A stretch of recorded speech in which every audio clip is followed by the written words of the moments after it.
Berita hari ini, Timnas Indonesia dipastikan panggil satu kiper lagi, beranikah Shin Tae-yong panggil Cirus Margono.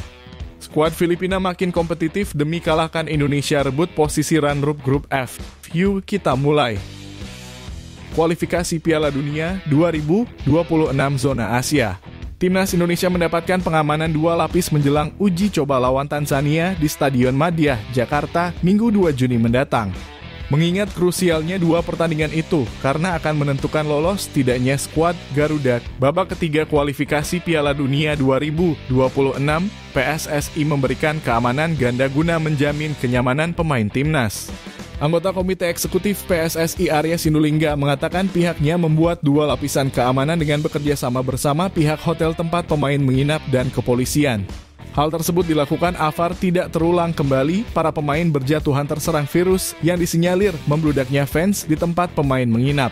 Setelah rangkaian uji coba dengan Tanzania dan selanjutnya laga bentrok perdana kontra Irak, Timnas Indonesia akan menantang Filipina di laga terakhir grup F.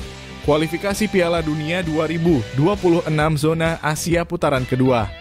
Skuad Garuda wajib waspada karena ada 5 penggawa Filipina yang bermain di BRI Liga 1 pada musim 2023-2024 ini. Selain itu, skuad Filipina kini sangat kompetitif dengan hadirnya pemain-pemain keturunan serta abroad.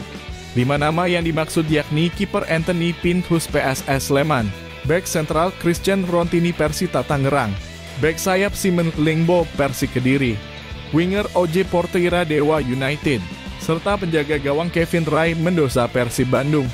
Tak hanya barisan Liga 1 ini, sederet pemain Filipina yang beredar di kompetisi Eropa hingga Amerika Serikat juga tentu wajib diwaspadai Timnas Indonesia. Sementara di selatan Eropa ada 5 pemain, serta 4 pemain yang tengah merintis karir di Amerika Serikat hingga Kanada. Sementara manajer Timnas Indonesia yang juga ketua Badan Tim Nasional Sumarji menegaskan akan menambah 1 lagi penjaga gawang untuk skuad kualifikasi Piala Dunia 2026 Juni 2024 mendatang. Kiper tersebut nantinya akan melengkapi daftar pemain Timnas Indonesia untuk menjamu Irak dan Filipina di Stadion Utama Gelora Bung Karno. Hingga saat ini pelatih Shin Tae-yong baru memanggil total 22 pemain Timnas Indonesia yang terbagi menjadi 2 penjaga gawang dan sisanya 20 pemain. Sehingga perlu menambah 1 kiper lagi untuk memenuhi regulasi yang ada. Sesuai regulasi, setiap tim yang didaftarkan harus mencakup 3 penjaga gawang. Dengan demikian, skuad Timnas Indonesia akan minimal berjumlah 23 pemain untuk agenda terdekat. Namun, Sumarji tidak memastikan siapa kiper yang mendapat panggilan. Di sisi lain, Indonesia masih memiliki kiper yang berstatus abroad. Pemain tersebut ialah Cirus Margono yang bermain untuk klub Yunani Panathinaikos B. Namun Shin Tae-yong pernah mengungkapkan bahwa dirinya belum pernah melihat permainan sang pemain.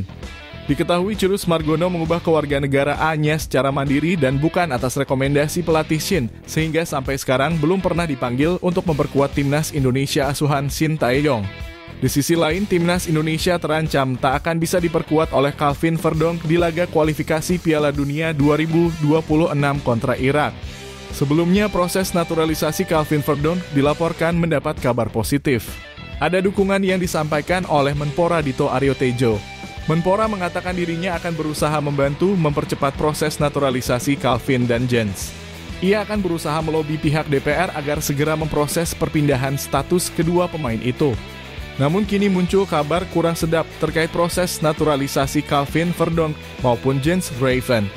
Pasalnya sampai hari Minggu 26 Mei 2024 ini belum ada jadwal sidang Komisi 10 dan I3 DPR untuk pembahasan naturalisasi Calvin maupun Jens di laman resmi DPR RI. Jika tak kunjung dinaturalisasi maka ia tak bakal bisa didaftarkan untuk laga kontra Irak. Laga lawan Irak sendiri akan digelar kurang dari 2 pekan lagi. Sementara itu dari regulasi yang ada, pendaftaran pemain hanya bisa dilakukan H-7 jelang pertandingan. Artinya, jika proses naturalisasi tak kelar dalam 3 hari maka Calvin dan Jens tak akan bisa membela Timnas Indonesia. Selanjutnya dari 22 nama yang dipanggil untuk laga menghadapi Irak dan Filipina, ada 6 pemain diantaranya telah mengantongi 1 kartu kuning. Hal terburuknya jika ke-6 pemain tersebut terkena kartu kuning saat bersua Irak pada 6 Juni 2024. Ke-6 pemain ini otomatis akan absen saat skuad Garuda menjamu Filipina pada Kamis, 11 Juni 2024. Asnawi Mangkualam, Rafael Struijk, Justin Hubner, Hernando Ari, Ricky Kambuaya, Jay Itzes. Rekan Bagot tidak dipanggil timnas Indonesia untuk kualifikasi Piala Dunia 2026 zona Asia pada Juni mendatang, namun dia mendapatkan dukungan dari seorang pengamat sepak bola Inggris. Shin Tae-yong seakan mencoba menghukum sang pemain Ipswich Town tersebut dengan tidak memanggilnya untuk kualifikasi Piala Dunia 2026 zona Asia. Di sisi lain, pelatih asal Korea Selatan ini memiliki banyak opsi di lini pertahanan dengan adanya Justin Hubner, Rizky Ridho, Jay Itzes, Muhammad Ferrari, dan Jordi Amat. Namun tak dibantah bahwa Bagot punya bakat. Bahkan menurut pengamat sepak bola Inggris dari kubu fans Ipswich Town, Henry, sang bek tengah punya kemampuan untuk diandalkan pelatih Kieran Mkhitaryan. Saya akan menyebut rekan Bagot, dia adalah bek tengah berkaki kiri, punya postur tinggi, dan hebat dalam menguasai bola, kata Henry sebagaimana dilansir dari Football League World. Menurut Henry, Bagot mungkin tidak akan masuk dalam skuad Kieran Mkhitaryan untuk tampil di Premier League pada musim depan. Namun dalam beberapa tahun ke depan, sang pemain timnas Indonesia diprediksi bakal mampu menembus tim utama Ipswich.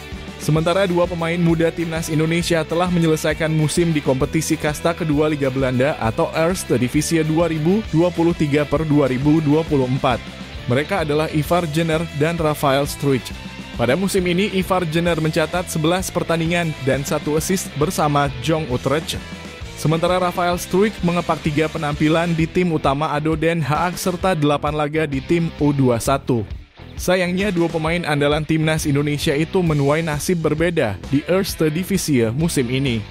Klub yang dibela Ivar Jenner harus memungkasi kompetisi di dasar klasemen atau peringkat ke-20 dengan nilai 26. Pada awal musim, Ivar Jenner sempat menjadi andalan tim besutan Ivar van Dinteren tersebut. Namun gelandang berusia 20 tahun itu terpaksa menepi sejak pekan kelima dan absen selama kurang lebih 3 bulan akibat cedera. Sedangkan striker timnas Indonesia, Rafael Struijk dan ADO Den Haag U21 meraih tiket promosi ke kasta tertinggi kompetisi U21 Belanda.